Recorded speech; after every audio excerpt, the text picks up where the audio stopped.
My whole life is not about just enduring, just getting by. It's about crushing and conquering. And that's the mindset we have to have. What is my why? My family, my faith, it drives me. Along with things that inspire me, what do I pull from and go to see as a source of strength when times are tough? When I feel like giving up, when I feel like I'm kind of in a fetal position with my baby and my blanket, licking my wounds, what do I turn to then? What drives me that extra mile? We have to make friends with that. So I'd ask you to think about that. What is your why? You know, when I think of my why, I think maybe my advancing years have caused me to become more poetic, more sentimental, or maybe even more psychotic. But the most impressive item in yesterday's pageant was an older man standing in the background in civilian clothes, watching the events unfold in the parade field. I noticed him, but tried to ignore him, and I couldn't. My eyes kept going back to him. He must have been in his early 60s and had the weathered look of a retired Marine. And as I watched him, I saw a much more meaningful scene unfold on his face and in his eyes as he watched the ceremony. I saw a lifetime of dedication and loyalty. I saw the deep love he felt for the Marine Corps. I saw the blind obedience of a young recruit through the utterance of his NCOs. I saw the pride of young Marine as he strutted about his first leave in his uniform. I saw the fear of battle well controlled by discipline seemingly inherent in him. I saw the sorrow of lost comrades. I saw the courage that allowed him to wade ashore on countless beaches in the face of murderous fire. I saw the strength and hope that allowed him to endure defeat and withstand imprisonment. I saw the humanity that precluded rage and lifelong hate for an enemy who tried to kill him in so many wars. I saw the dozens of barriers that thrown before him as he tried to conduct his job in the furious manner of a truly professional Marine. I saw the love for his family and the hope for his children. I saw the heartbreak and the realization that he was alone. But through it all, I saw reflected deep in his moist eyes the love he felt for the Marine Corps and all it stood for. I felt humbled in his presence. I wanted to speak with him when the ceremony ended, but all I could muster as I passed by him was Semper Fi, Marine. And Semper Fidelis, ladies and gentlemen, is the abbreviation to the Latin motto Semper Fidelis, which is always faithful. And I ask you, as you look for your motive and your why in life, what are you faithful to? What will you not take any shortcuts for? What will you not give up for? What will you give your all for? What will you never stop for? What will you be undefeatable for? What will you charge the gates of hell, excuse the term, and it had to be said, sorry Jerry, to do and not be stopped? What is your why? RIP tow, Relief in Place Transfer Authority. First of my 3 tours in Iraq, spent 2 years in combat operations in that war. He pulls off the roads, hits a double stack mine, blows off both of his legs. Boom. We haven't even taken over the mission yet. We're like, this is going downhill fast. Within 240 hours of being a double amputee and having one wing all messed up, he sends me an email asking us what he needs us to send us. What do we need over there? He says, the doctor told me at 6 months before I'll be able to walk in prosthetics. I said, no. That's entirely too long. I've been walking way before that. I said, I already know how to walk, just give me my legs. You're not a hero because of, getting your legs blown off or anything else in life. You're a hero because of how you respond. What sort of, zeal and zest do you bring to your character as you kind of rise above like a phoenix, refusing to be denied success? He said, you know what, Sergeant Major? Because he still called me that to this day. He goes, I'll tell you, this may sound weird, but my life has been enhanced since I got my legs blown off. And boy, the words that followed just were like captivating to me. He says, I was like sleepwalking through life like a zombie, just existing. I wasn't thriving, I wasn't charged, I wasn't fired up, I wasn't excited. I didn't value my wife and kids like I do now. I didn't, the breeze blowing and the sun on my face and the different colors. It was I just kind of like everything was black and white. I wasn't paying attention. I was just sleepwalking through life. Now, once this happened, everything's been heightened. It's like every nerve in my body's been brought to the surface, and everything has a different look to it. We have to learn from that. We have to extract from that. Why do we have to experience something that traumatic to see how great it can possibly be? When I said open yourselves up to be inspired, that's something maybe think. Maybe you write the word Jerry on a stick, you stick it on your mirror. And you think about those words when you get up in the morning, you're kind of like dragging your tail in the dirt, which we all do sometimes. Maybe you say, you know what, if he can do it, I can do it too. I'm going to embrace this day, I'm going to carpe diem, I'm going to lean into it full steam wide ahead like a locomotive freight train and be unstoppable. At least that's what I'm going to do. And then let the chips fall where they may. No one can control your attitude, your enthusiasm. You have to be excited. That's a lot of my why. I walked into Bethesda Medical Center. Very difficult. Wasn't near as composed as I am now. Walk into a room, triple amputee Marine, young, 19 years old. One arm, that's it. I said, how you doing, Marine? Which seemed like a stupid question, quite honestly. He looked at me with a smile on his face and no hate in his heart. And I'll never, ever, ever forget this. And I pull power and strength and resolve, and I'll fight to the death for it. He says, you know what, Sergeant Major? A lot of people have it worse than I do. Is that it's like stopped me in my tracks, tears streaming down my face. I didn't even know what to say. And I think about that when I'm like huffing and puffing. When I'm thinking about taking a low road or an easy way, or giving up or stopping, I think about that triple amputee, and I think about him saying, a lot of people have it worse than I do. We have to remember how fortunate and blessed we are that even though we have it maybe a tough time, there's other people that have it worse. And if they can continue to soar and continue to fly like glorious phoenixes, up into the sky at 30,000 feet, then I'm going to do the same thing too. I'm going to pull power from that, strength from that. It was in Bethesda during the birthday celebration of the Marine Corps. The Marine Corps is, celebrates its birthday. No matter where we're at, whether we're in a gunfight, we'll stop and wish each other happy birthday. Or we're in a ball ceremony like this with dress blues. Bethesda Medical Center, downstairs, all crippled and injured, significantly maimed. Marines are there, cake cutting and all that stuff. All of a sudden, the national anthem comes on. This Marine was just very recently injured, double amputee, very, very raw still, slides down out of his chair and is wobbling back and forth, trying to stand at attention for his anthem. If that doesn't inspire, if you can't look at that with tears rolling down your face, then something's up. If you can't pull power from that, then something I believe is wrong. So it's important to find the things that inspire you. That's, those short, brief anecdotes are kind of my why. My story. I think leadership is great. It's urgent. It's the fuel behind the fight. I think that oftentimes we can learn from what people do wrong, not only what they do right. My buddy, who hired me multiple times for accident number 20 in the world, a $1.2 trillion company, he was on with his 22 wholesalers, $1.2 billion for a year. That's not knocking door to door for an insurance policy. That's big stuff. He brought me in at midway point. They were the only ones in the entire company, in the 20th largest global company, to be on target, over $600 million halfway through the year. My presentation was designed to kind of close the attack, the last 100 yards. Let's fight this thing out all the way in. They succeeded.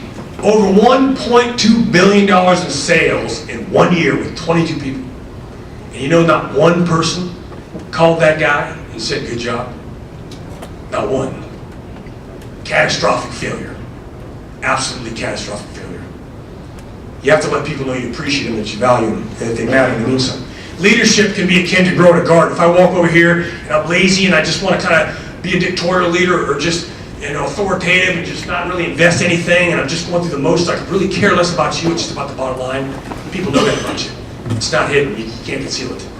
Throw the seeds out onto the cement, throw some water on it, see how good that grows. Yeah, you might, one or two might pop, but nothing really great's going to happen. Come over here where the dirt's rich, cultivate it, fertilize it, get all the rocks out, sift it, put the seeds just at the right depth, pat it just hard enough, make sure you water it, make sure you continue to fertilize it, make sure it gets enough sunlight.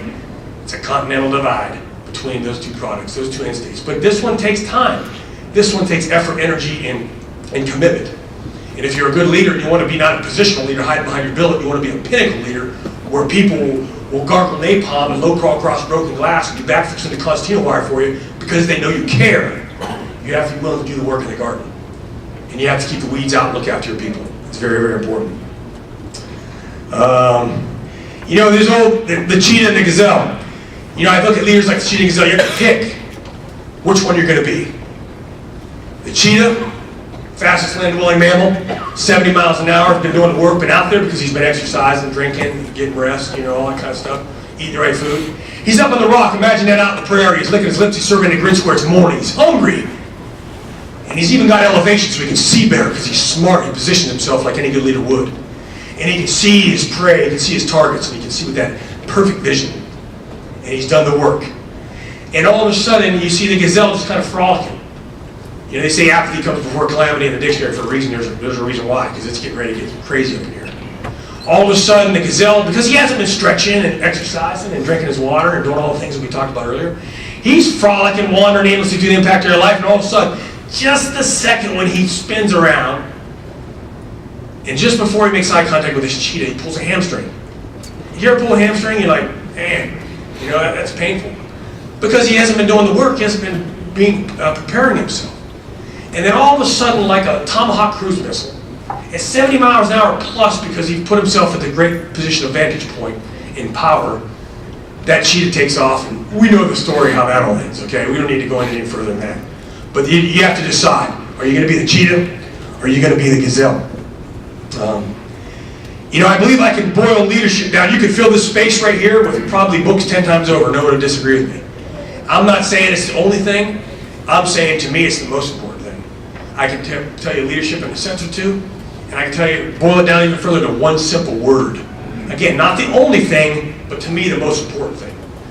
Leadership to me is when people, not employees, not sterile, kind of distant, not numbers on the wall, when human beings know you care genuinely and sincerely, personally and professionally about them and their family, when you can connect that circuit and they get it through deed, not just word, and you do your absolute best to show them that you're there, you'll be astounded at what can be achieved. The difference between good and unbelievably magnificent, between cool and lukewarm and white hot, between okay and the extra mile where people operate comfortably, is how they're treated, how they're valued.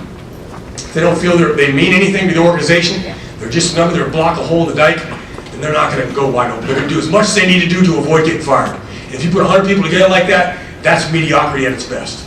If you get people excited, on board, supercharged, the average human will navigate itself enthusiastically towards someone who is in a senior position who genuinely cares about them. Because every human being, I don't care who you are, wants to know they do a good job and wants to know people care. It's important. I think you can boil leadership down to one word. Anyone want to guess what that is? There's a lot of words, but this is my word. Influence. Nothing more than influence, ladies and gentlemen. Think about the people that you're willing to do anything for. Think about your mentors that you've chosen, that you look up to. It's not because of fear and intimidation. It's because, how they've inspired you. And because of the influence they have. Not control, that's a different term. Influence is earned through earning respect. If people respect you, you have influence over them. Now the big money question is, how do I get respect? Again, back to rule number one. When people know you care genuinely and sincerely, personally and professionally about them and their families, and you demonstrate that genuinely, you're going to earn that respect. When you have that respect, you're going to have that influence. When you have that influence, you network together. It's like the city steel, ironclad steel curtain. They cannot be penetrated. The Pittsburgh Steelers in 1979, baby. That's all there is to it. One rule on leadership. Remember nothing else. I understand organizations are designed to make profits and make money. It's all about people. Once you take the people out of the equation, you're not willing to be a part of the people-person process, then you will be a lukewarm leader at best. You'll never really succeed. You might in your mind believe you are, but that's kind of, just ignorance is bliss in this instance. Once you get it, that it's all about people, those are the ones that carry the mighty load of the mission across their broad shoulders. It's amazing what can be accomplished. Absolutely amazing. In the Marine Corps, we have 14 leadership traits, and they're justice, judgment, decisiveness, initiative, dependability, tact, integrity, bearing, unselfishness, courage, knowledge, loyalty, and endurance. Okay, these are the leadership traits. To them, I would add strength and humility. Strength being moral, mental, and physical, and humility being, hey, it's not that I think less of me, it's just that I think more of other people. And when you can demonstrate that, nothing uglier than someone who's very strong and capable but knows it, and they're arrogant. That's a dead end right there. That's not going to flourish. When you're strong, but you're humble, you'll find it's the most magnificent balance that people are attracted to. And it's something that really, really is a powerful combination. Two things that no matter what happens in your life, if people come, the right force came, they can take everything away from us if they wanted. If the right force came. But there's two things that if a 1,000,000-man army blocked out the sun and eclipsed and came over the mountain just for you, two things they couldn't take away. No matter what. Leaving you standing naked in the street. They couldn't take away your honor, and they couldn't take away your integrity. And to me, those are the two most valued and cherished things. Those are two things you can only give away. Your honor is basically the bridge that connects your belief systems to your actions. Integrity, obviously, without it, we're rudderless. We're like a ship at sea during a hurricane. We're lost. So treasure those two things absolutely, and teach and inspire others to do the same.